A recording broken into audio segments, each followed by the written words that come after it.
DMK అధికారంలో ఉన్నటువంటి సందర్భంలో ఒక సిస్టమ్ తీసుకెళ్లారు. డిఎంకే గానీ ఇంతకుముందు టిఆర్ఎస్ కూడా.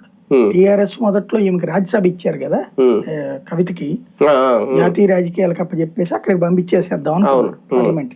నిజామాబాద్ అప్పుడు పార్లమెంట్ కి ఇచ్చారు కదా.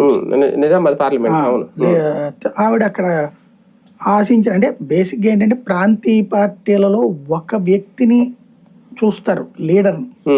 ఆ లీడర్ తరపున కుటుంబం అన్నటువంటి ఉద్దేశంతో ఎగబడి ఏమి వాళ్ళు చూసుకోరు. ఇప్పుడు కేసీఆర్ కి ఇచ్చే వాల్యూ కవితకి ఎందుకు ఇస్తారు? అదే కేటీఆర్ కవితో లీడర్లో అయితే మళ్ళీ వాళ్ళనే చూసుకుంటారు. నవీన్ పట్నాయక్ తరపున ఎవరో మనిషిని ఎందుకు చూసుకుంటారు? నవీన్ పట్నాయక్ వరకు లెక్క. ప్రాంతీయ పార్టీలో ఒక లీడర్ ని క్యాలిక్యులేట్ చేస్తారు కానీ ఇట్లా క్యాలిక్యులేట్ చేయరు.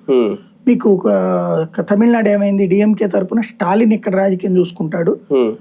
కనిమొళి అప్పుడు జాతీయ రాజకీయాలు చేసింది, ఆవిడ మంత్రిగా ఎంపీగా కూడా చేసింది రాజ్యసభ.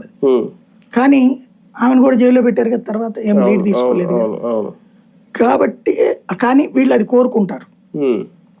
కవిత అప్పుడు, తర్వాత కనిమొళి, అదే టైంలో ఈమె కూడా కోరుకుంది. తను కూడా జాతీయ రాజకీయాల్లో తను ఉండాలి. పార్లమెంట్ లోక్సభలో కడప ఎంపీ అడిగింది, ఇవ్వలేదు. అదే కదా వివేకానంద రెడ్డి ఏమో ఆశను రేకెత్తించాడు, నువ్వు అవ్వాలి లేకపోతే మీ అమ్మ అవ్వాలి లేకపోతే నేను అవ్వాలి, మధ్యలో వాళ్ళేంటి, అది పెద్ద